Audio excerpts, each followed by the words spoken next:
19 y hemos titulado el sermón en esta tarde, Transformados por el poder de Dios. Transformados por el poder de Dios. Una de las cosas que quiero dejar claro antes de comenzar el sermón es que cuando estoy hablando de transformación, estoy hablando, es algo similar a lo que en la Biblia usted encuentra como nuevo nacimiento o conversión. Es lo mismo, transformación, nuevo nacimiento o conversión. Ambas cosas hablan de la misma situación. La enseñanza en esta tarde es que somos testimonios vivientes del poder transformador de Dios. Y yo creo que ahí está una de las mayores evidencias que nosotros tenemos para la vida cristiana o del cristianismo. Y es una de las mayores evidencias que el Señor nos ha transformado y nos ha cambiado. Por eso quiero que todos tomen la palabra de Dios en 2 Corintios capítulo 5 y vamos a tener lectura de estos versículos de manera que usted pueda comprender lo que el apóstol Pablo le está escribiendo a los corintios, lo que está escribiendo a esta iglesia de Corintios. Vamos a orar. Señor, gracias por tu palabra, gracias por esta predicación que tú nos permites tener. Ayúdanos para comprender las verdades que tú quieres decirnos y ayúdanos para poder aplicarlas a nuestras vidas. En el nombre de Jesús, amén. Bueno,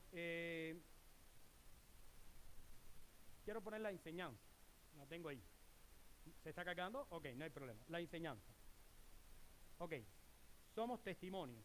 Eso quiere decir que nosotros de alguna manera representamos el poder transformador de Dios. Esa es la idea. O sea, la idea es que no estamos ocultos, las personas nos están viendo, las personas nos están mirando, están de alguna manera haciéndose un criterio de lo que Dios significa y quién es Dios. Lo cual quiere decir que, quieras o no, predicas con tu persona, predicas con tu palabra, pero también predicas con tu ejemplo. Somos testimonios vivientes del poder transformador de Dios. Ahora, esto implica algunas cosas que yo quiero mencionar. Al menos yo he mencionado acá tres cosas que implican que somos testimonios vivientes del poder transformador de Dios. Y lo primero es que vivimos bajo la soberanía de Dios. Vamos a ir a la Biblia, vamos a leerle este pasaje. Dice la palabra: de modo que si alguno está en Cristo, nueva criatura es. Las cosas viejas pasaron, he aquí, todas son hechas nuevas. Vivir bajo la soberanía de Dios, por supuesto, que tiene una connotación diferente para nuestras vidas después de conocer a Jesús. Vivir bajo la soberanía de Dios, según este pasaje, al menos hay dos cosas que este pasaje nos aclara. ¿A qué se refiere con vivir bajo la soberanía de Dios? Primero, que soy una nueva criatura. Y eso es algo que nosotros tenemos que tener presente en nuestra vida. Somos una nueva criatura. La Biblia nos habla desde el principio del poder transformador y creador de Dios. Todos somos testigos y todos hemos leído que en Génesis la Biblia habla de cómo creó Dios los cielos y la tierra. Y todos sabemos que esa creación allí tuvo algunas implicaciones importantes. La primera, que Dios creó sin un material preexistente. O sea, que Dios creó de la nada. No existía ni la nada, para tratar de explicar algo. Y Dios simplemente decidió que existieran las cosas que hoy nosotros conocemos. Y si usted lee ahí Génesis, la Biblia dice, y dijo Dios, hágase la luz.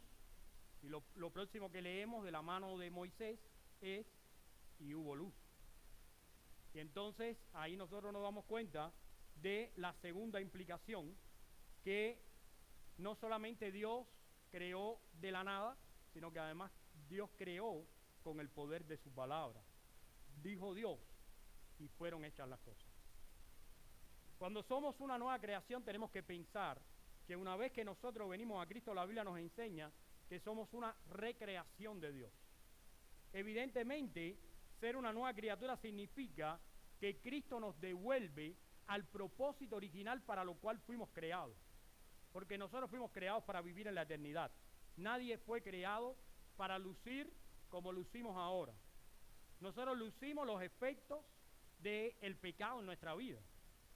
Si usted mira una foto de hace 10 años atrás, usted se da cuenta que el tiempo ha pasado.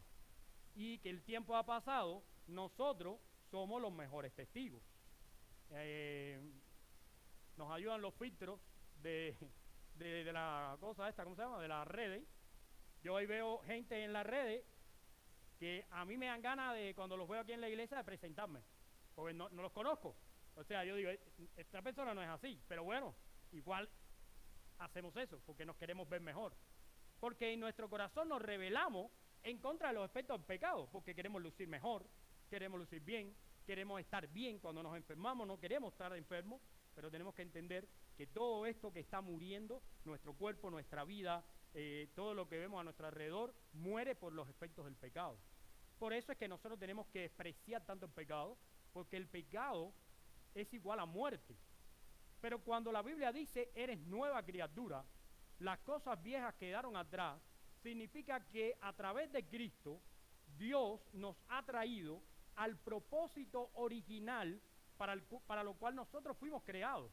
Y eso lo estamos haciendo hoy, ahora y en este momento.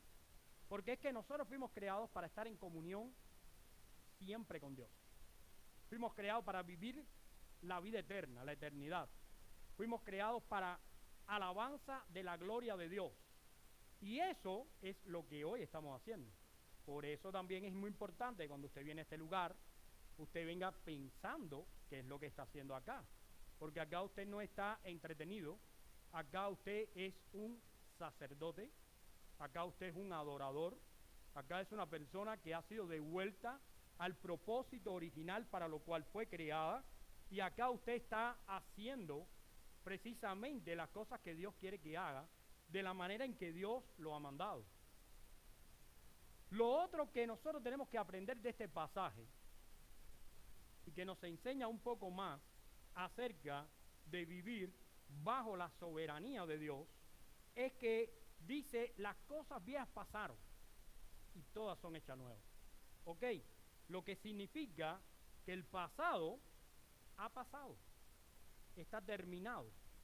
Ahora nosotros tenemos un presente.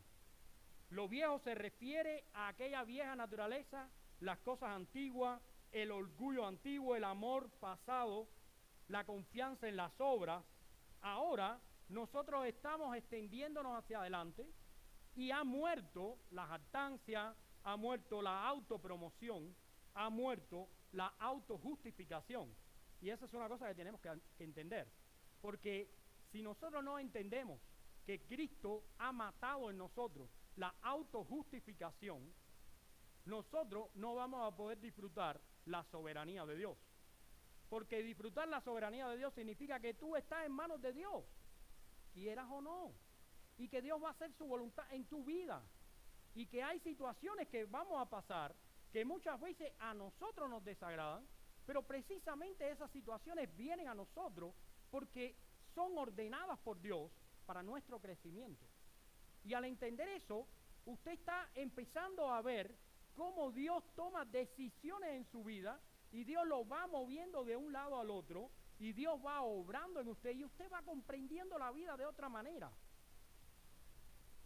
Porque cuando alguien lo critica o usted se siente mal o alguien en el trabajo, imagínate una jefa en el trabajo, un jefe bien complicado, de esos que llegan y saludan un día y al otro día cuando te lo encuentra que lo va a saludar, nada, ese no quieren saludar, que se levantaron a amar, como si un día le pusieran al café azúcar y al otro día le pusieran limón, porque la gente es así, la gente es difícil. Bueno, ¿cómo comprender eso en nuestra vida? Bueno, tú tienes varias maneras de comprender esa realidad. O por ejemplo, cuando tú ves lo que te rodea, o cuando tú quieres entender por qué suceden cosas en tu vida, tú tienes dos maneras de entenderlo. Tú puedes echar mano de la autojustificación y creer que tú no te lo mereces, que eso no está bien contigo, y que tú eres la víctima de todas esas cosas, y que además esas cosas vienen a tu vida porque tú estás bajo desgracia. Inclusive te puedes llevar a enemistarte con Dios, porque puedes pensar: Dios no me mira con amor, Dios no me atiende, yo para qué quiero la vida cristiana, para qué yo quiero una vida cristiana si hay que vivir en estos términos. Y empiezas a dudar y empiezas a sentirte mal. Y esa es una manera de entenderlo. Pero cuando entiendes esto, significa que no has entendido la soberanía de Dios. Porque cuando tú tomas la otra manera de poder interpretar tu vida, y tú empiezas a ver las situaciones desagradables que se acercan y las personas difíciles que te rodean como un material que Dios está usando para hacerte una mejor persona, para que tú te parezcas más a Jesús, entonces te das cuenta que todas esas cosas están manejadas por Dios. Entonces ya ahora no te afectan de la misma manera, porque tú puedes decir, igual que el salmista, o igual que el profeta, clamen a Dios para que respiro y liberación vengan de la presencia del Señor. Hay veces yo paso por situaciones que me incomodan y pienso que Dios las permite para moldearme, para moldear mi carácter. Y esas situaciones yo las observo, las analizo, y tengo un momento en que me lamento, y tengo otro momento en que agradezco a Dios porque comprendo esta situación. Y cuando logro comprender, entonces agradezco a Dios por su soberanía.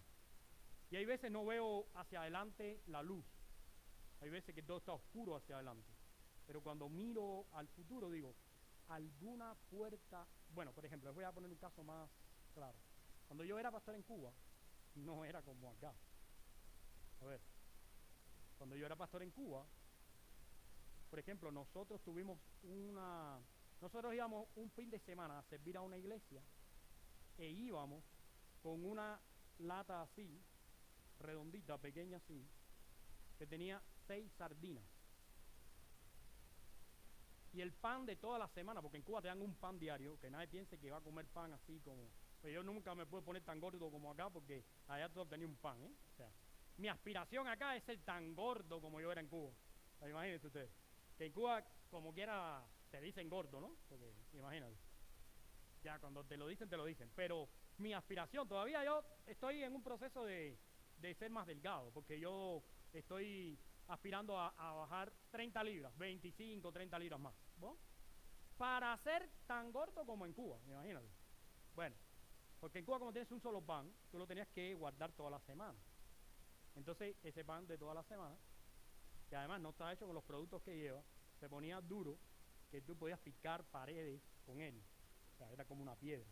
O sea, si tú se lo lanzabas a alguien, seguro le rompías algo a la persona. O sea, en esa época no discutía con Maidita, porque si me lanzaba un pan, capaz me rompía la cabeza, ¿no?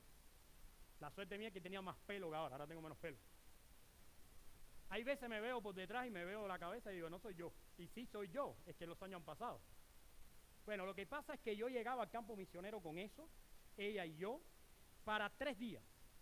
Para 3 días. Entonces nosotros decíamos, un día completo, imagínense, con una sardinita, y para colmo de males, como tampoco teníamos transporte como acá, que venimos todos perfumados, todo bien conectado, aire acondicionado, con chofer, yo tengo chofer también, porque tengo a Josué.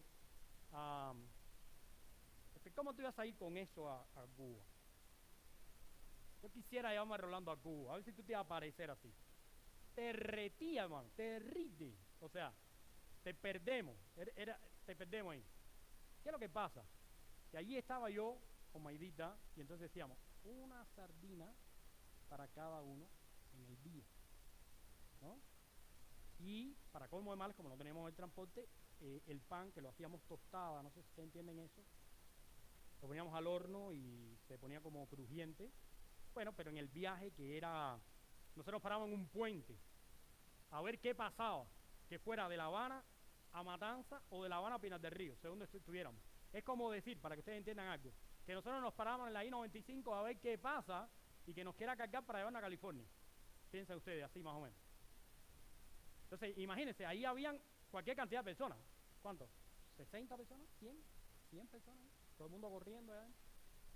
En aquel tiempo yo estaba fuertísimo, yo cogía maidita y la tiraba y caía encaramada en un camión arriba. No, ¿en serio? ¿Sí o no? Yo estaba fuertísimo, la cargaba y la tiraba así para arriba y yo le decía, agárrate cuando vaya arriba.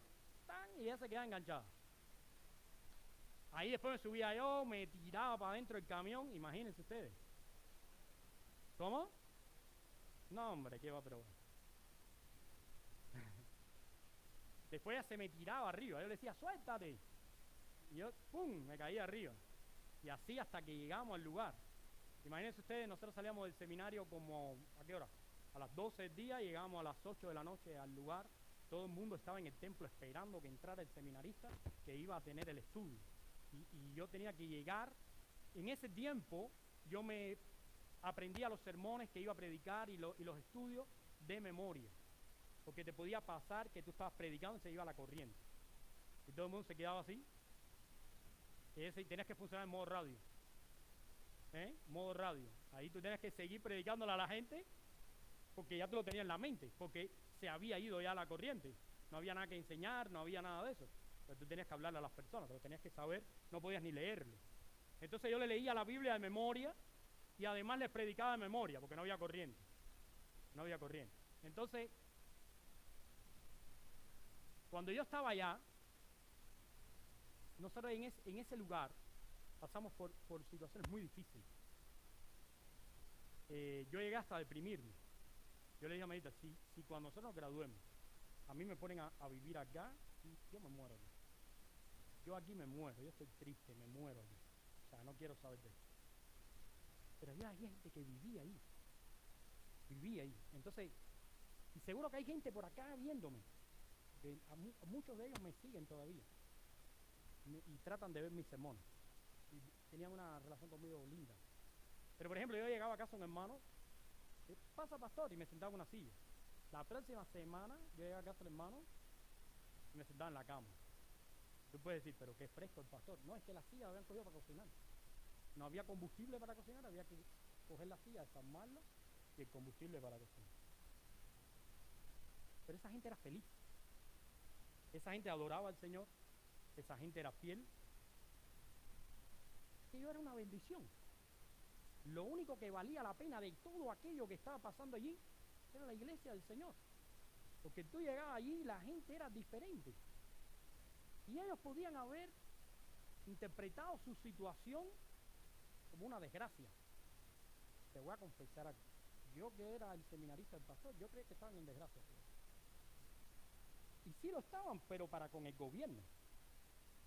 Aquellas personas, sus padres, se habían rebelado contra el gobierno en otro lugar y los habían recogido a todos y los habían traído ahí. Y era como un campo de concentración. Allí les dijeron, les vamos a poner estos materiales en el piso y construyan sus casas si quieren y de aquí no pueden salir. Y era como una prisión. Ahí entramos nosotros a predicar el evangelio. Era difícil. Pero en ese lugar Dios obraba hermosamente. Ahí bautizamos, allí casamos, allí aconsejamos, allí alabamos. Y vi la gente interpretar su realidad de otra manera. De la manera en que Dios les permitió eso y era para su crecimiento y lo poco que tenían era una gran bendición. Cuando vengo a este país y veo todo lo que hacemos, todo lo que hay, todo lo que derrochamos y la manera en que vivimos, me doy cuenta que muchas veces como cristianos desaprovechamos las cosas que Dios ha hecho con nosotros. Vivir bajo la soberanía de Dios es entender que todo proviene de Dios. Lo bueno y lo no tan bueno. No es que Dios sea el autor de lo que no es bueno, pero muchas veces viene a nuestra vida para poder apreciar lo que tenemos. Y hemos tenido momentos de escasez muy fuertes. Pero con esa escasez hemos aprendido a hoy dar gracias por lo que tenemos. Solo quiero mencionarte algunas cosas que provienen de Dios y que no quiero que olvides. Primero, un nuevo comienzo. Cada día de tu vida es una oportunidad para comenzar de nuevo. Ayer lo hiciste mal. Ayer fue horrible. Hoy puedes comenzar de nuevo. Porque Jesús nos da un nuevo comienzo. Segundo, nueva relación con Dios. Tercero, nueva identidad. Nueva posición en Cristo. Nuevo poder para testificar. Y nuevo final. Y si fuera poco, mira lo que dice la Biblia en el versículo 18 al principio. Y todo esto, ¿qué cosa? Proviene ¿de quién? De Dios. Así que somos testimonios vivos del poder transformador de Dios. ¿Qué implica? Que vivimos bajo su soberanía, sabiendo que somos nuevas criaturas, sabiendo que el pasado quedó atrás, que tenemos un hermoso futuro y que además todas las cosas provienen de Dios. Y cuando te conviertas en una persona egoísta, porque con los años nos convertimos en personas egoístas y defendemos y queremos que las cosas funcionen como nosotros queremos. Cuando eso te pase, piensa que lo que hoy tú eres, lo que hoy tú tienes y lo que hoy tú haces proviene de Dios. No es de nosotros. Todo proviene de Dios. Lo segundo que quiero estudiar en esta tarde, que es otra implicación de ser un testimonio vivo y de ser transformado por Dios, es que esto implica recibir perdón absoluto. ¿Por qué? Por nuestros pecados. Vamos a ir a la Biblia. Vamos a leer ahora mismo versículos 18 y 19. Dice, y todo esto proviene de Dios, quien nos reconcilió consigo mismo por Cristo y nos dio el ministerio de la reconciliación. Dice el versículo 19 que Dios estaba en Cristo reconciliando consigo al mundo, no tomándole en cuenta sus pecados. Sin embargo, aquí yo me quiero detener en una frase que para mí es muy importante. Cuando dice que Dios nos reconcilió. Y fíjate que dice consigo mismo. Porque créalo o no, cuando usted no tiene a Cristo, usted es enemigo de Dios. Y es interesante porque muchas veces pensamos que Dios siempre quiere ser tu amigo y te ve como tu amigo. Y eso no es real en la Biblia. En la Biblia, cuando no tenemos a Cristo, estamos bajo la ira de Dios. Es por la misericordia de Dios que Dios obra y nos trae a la salvación. Por amor, por la gloria de su nombre. Pero cuando no tenemos a Cristo, somos enemigos de Dios. Porque las cosas que hacemos no solamente afectan a los demás, las cosas que hacemos también afectan ¿a quién? A Dios. Mis pecados no solo me afectan a mí, también afectan a Dios, porque mi testimonio afecta a Dios. Ahora, lo importante acá es que dice, Él nos reconcilió. En otras palabras, Él nos ha dado la paz. Y te voy a decir, la paz, que quiero hablar en esta hora de eso, es un concepto extraño. Porque la gente tiene una idea de la paz muy diferente a lo que la Biblia enseña. Por ejemplo, para mucha gente, la paz es cobrar venganza. ¿Sabes eso? ¿Sabes eso? Hay gente que dice, ya estoy en paz. ¿Por qué? Porque cobré mi venganza. Fíjate qué concepto más loco de la paz. La paz es nombrada por mucha gente, pero imposible para mucha gente, y muy pocas veces vivimos en paz. Matamos y hacemos guerra en nombre de la paz. Es más, fíjate qué interesante, fabricamos armas porque con esas armas queremos fabricar ¿qué cosa? La paz. Entonces, en vez de ir a la inteligencia inversa, ¿cuál sería la inteligencia inversa? Lo que otras veces se ha hecho.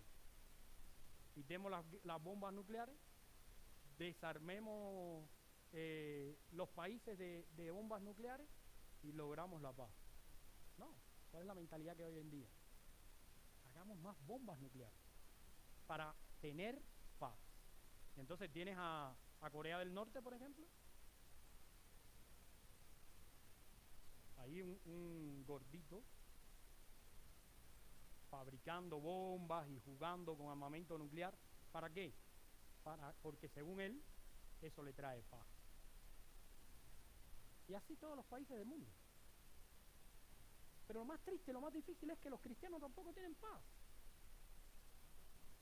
Y la paz es algo que Dios ha prometido a los cristianos. Y mucha gente cree que está reconciliada con Dios, pero no logra sentir paz en su vida. Mira, cuando tú estás en la vida cristiana y añoras las cosas del mundo, tú no estás en paz. Porque tú crees que las mejores cosas se te están escapando. Cuando tú tienes un matrimonio y estás mirando a la otra mujer, tú no tienes paz. Cuando tú tienes un esposo y tú lo criticas porque te parece mejor otro esposo o otra persona, no tienes paz. Y es lamentable, pero muchas veces no vivimos en paz. Los dueños de lo ajeno no tienen paz. ¿Quiénes son los dueños de lo ajeno? Los que quieren meter la mano hasta el codo, no tienen paz.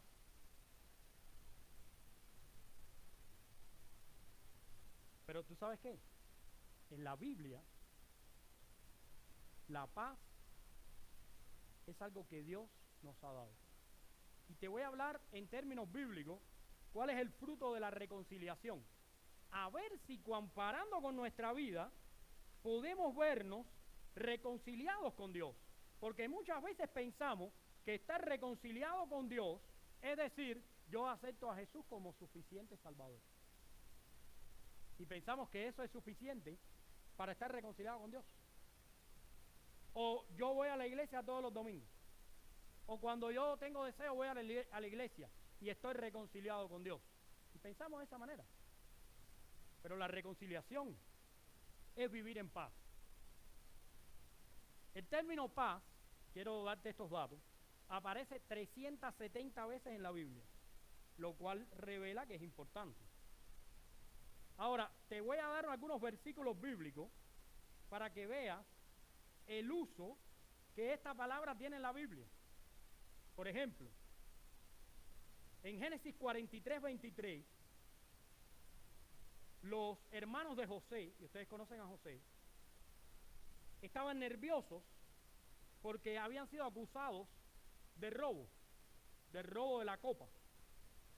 Pero cuando se presenta el mayordomo a los hermanos, les dice, paz a vosotros.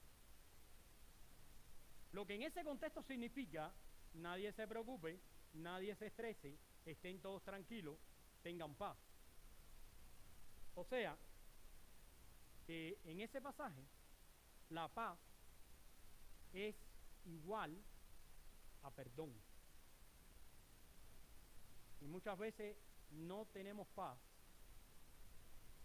porque no hemos sido perdonados, porque nuestra vida pecaminosa es tan activa que no logramos sentir el perdón de Dios, y eso no nos trae paz.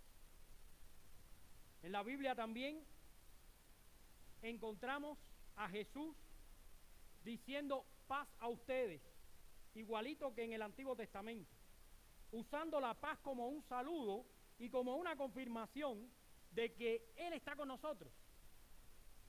Por lo cual yo entiendo que si Jesús estuviera viviendo en mi vida, yo estaría en paz. Y viviera en paz. Pero la paz es algo más en la Biblia. Según Pablo, hablándole a los Corintios y a Efesios, a los Éfesos, por ejemplo, en Éfesos 2:14, él dice que Cristo fue crucificado y que Él es nuestra paz. Él es nuestra paz. Y en 1 Corintios capítulo 2, versículo 2 también lo dice. Por eso muchas veces no logramos cuajar, asentarnos en la vida cristiana. No tenemos paz porque no está Cristo. Y no es una crítica, es una manera de poder pensar en que Dios tiene un plan conmigo y Cristo tiene que ser una realidad en mi vida. Tengo que entregar todas mis áreas a Cristo porque es lo único que me va a traer paz. Es lo único que me va a traer paz. La paz, según Gálatas 5, del 22 al 23, es parte del fruto del Espíritu Santo. ¿Qué es lo que dice la Biblia? Que el fruto del Espíritu es paciencia, gozo y ¿qué más? Paz, templanza, benignidad, ¿verdad?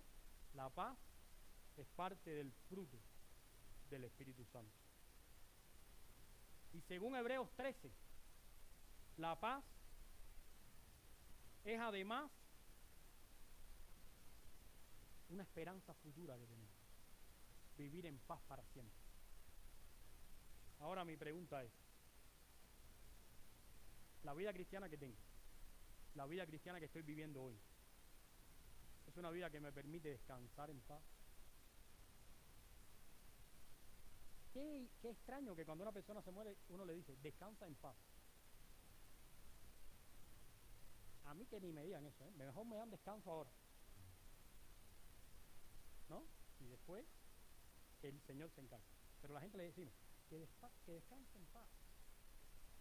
O que en paz descanse, o ya descansó. No, ya descansamos de ti a lo mejor. Pero no que Él descansó. Bueno, la idea es esta. ¿Es mi vida cristiana algo que produce paz en mi vida? Ahora, ¿es mi testimonio cristiano algo que produce paz en los demás? Porque muchas veces mi testimonio cristiano, mi vida espiritual, no transmite paz a los demás.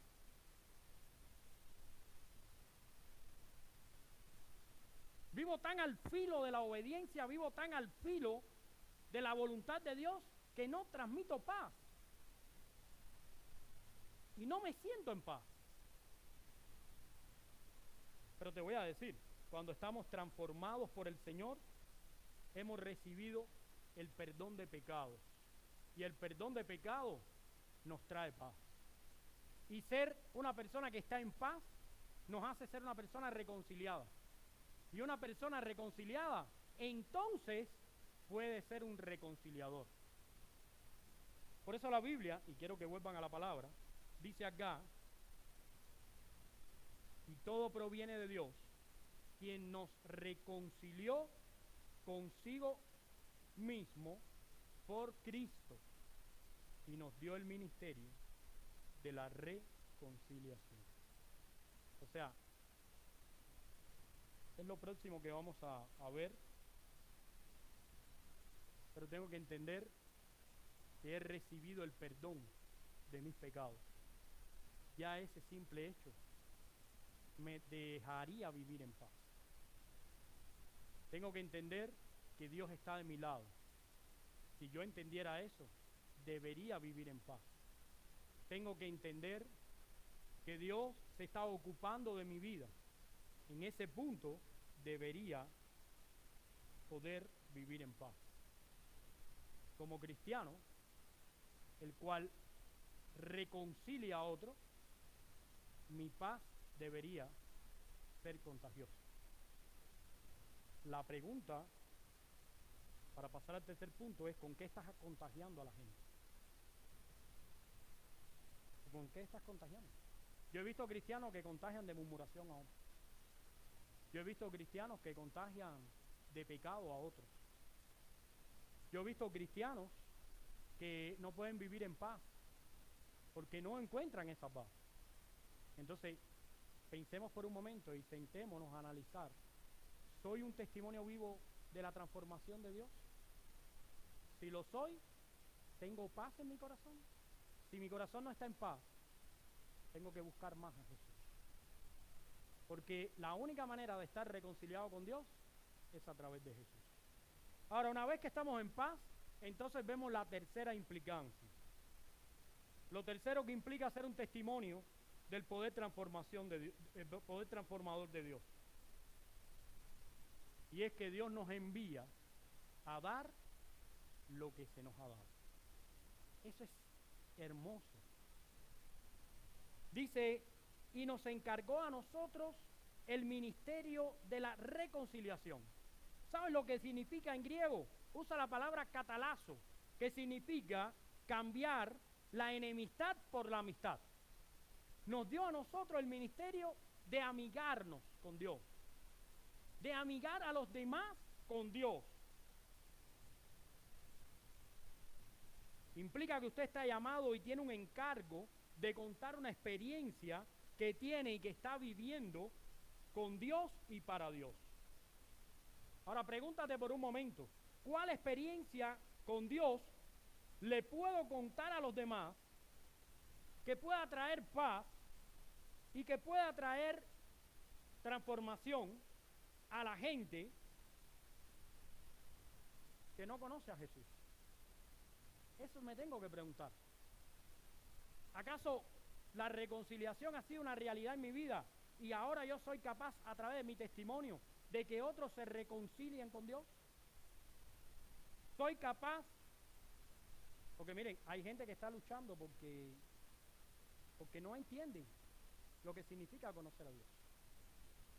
Pero hay otros que están luchando porque no entienden que los cristianos que conocemos a Dios nos comportemos de la manera que nos comportamos. Eso es muy difícil. Pero nosotros estamos llamados a reconciliar a ambos grupos.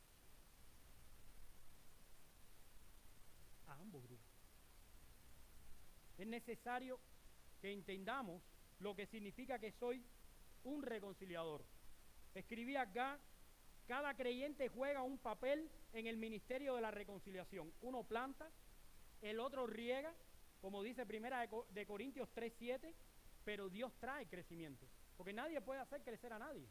Pero nuestra labor es plantar y ¿qué más? Y regar. Y eso tenemos que hacer. La reconciliación es compartir con otros, más que nada, la experiencia de un cambio basado en la persona de Jesús y en la relación con Jesús. Quiero terminar diciéndote esto. Te reto como creyente a que te comprometas a convertirte en un reconciliador. Sabes que eso va a cambiar el mundo, porque van a haber menos conflictos. Conviértete en un constructor de puentes. No construyas paredes, puentes para que la gente llegue a Dios. Busca la forma de unir a la gente a Jesús y no de separarlos. Esa es una gran realidad. Eso es a lo que yo llamo el ministerio de la reconciliación. Y eso es lo que nos distingue a nosotros como gente transformada. Gente que trata de reconciliar a la gente con Dios. ¿Basado en qué? En su experiencia, en su estudio de la Biblia. Dios quiere usarte a ti. Quiero concluir de esta manera. Miren ese nombre, John Newton. Ese hombre trabajó en uno de los negocios más viles de su tiempo, el tráfico de esclavos. John Newton conoció a Jesús. Y conociendo a Jesús, su transformación fue tan grande que no solamente abandonó lo que para él era una fuente de riqueza, que era la esclavitud, sino que además escribió himnos que todavía hoy nosotros cantamos. ¿Cuántos han escuchado ese himno que se titula Sublime Gracia? ¿Cómo dice? Sublime gracia, ¿qué más? Del Señor, que a un pecador salvó, ¿verdad? Hoy ciego fui, mas hoy veo yo, perdido y ¿qué más? Y Él me halló. Bueno, la gran realidad es que John Newton, que escribió eso, lo escribió por su propia experiencia, porque John Newton estaba tan perdido y tan enemistado con Dios que era capaz de esclavizar a personas. Pero la transformación fue tan grande que no solamente abandonó lo que para él era un recurso de vida, sino que además se dedicó a servir a Dios para siempre en su vida. Ahora mi pregunta es, ¿quién era el bueno? ¿John Newton o Dios? Si Dios lo pudo hacer con Newton, ¿por qué no lo puede hacer contigo? ¿Por qué no puede hacer que nosotros terminemos por abandonar aquello que nos impide la relación con Dios? Es tan fuerte. ¿Por qué amamos tanto lo que nos separa de Dios que evitamos que Dios nos use para su gloria? ¿Usted imagina toda la gente que conoció a John Newton? ¿Cómo crees tú que se sentía él cuando veía a alguien que él había esclavizado en otro tiempo? ¿Cómo crees tú? ¿Tú sabes cómo hacemos nosotros? Cuando vemos a alguien de la antigua vida, es como si viéramos una fiesta. Mucha gente es así. San Agustín, que era otro cristiano de la antigüedad, lloraba. ¿Sabes por qué? Porque cuando él caminaba por las calles, él había tenido una vida muy disoluta. Me parece que él era muy bien parecido. Y mujeres que habían tenido relación con él lo tentaban y lo llamaban para volver a caer en pecado. Y Agustín lo escribe en unos libros que él escribió, sus experiencias.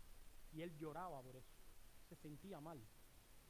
Porque él se sentía que aquellas personas tenían ese interés porque él había hecho eso posible. Y John Newton sentía que había llevado a mucha gente a una esclavitud miserable y necesitaba ser perdonado por Dios. Quizás tú no has esclavizado a nadie. Quizás tú no has tenido una vida tan disoluta. Pero créeme, todavía necesitamos la transformación de Dios. Y si Dios lo hizo con ellos, también lo puede hacer con nosotros. ¿Que John Newton era perfecto? No lo creo. No creo que John Newton era perfecto. Mira, yo no creo en los cristianos que no pecan. Eso es una irrealidad. Eso es una irrealidad. La vida cristiana nos enseña que el pecado es malamente una triste cosa real en nuestra vida. Yo lo que creo más en el arrepentimiento. Yo creo más en el arrepentimiento. Y yo creo que hoy es un buen día para volver a repensar, volver a entender que nosotros somos los testigos de Jesús. Delante de nuestra familia, delante de nuestra gente, delante de nuestro trabajo, delante de donde quiera que estemos, en un mercado, en donde quiera que estemos, somos testigos de Jesús. Gente que vive bajo la soberanía de Jesús. Gente que ha sido limpiada por Jesús y ha sido llamada a representar a Jesús. Si Dios puede hacerlo con muchos, también lo puede hacer con nosotros. El Señor les bendiga.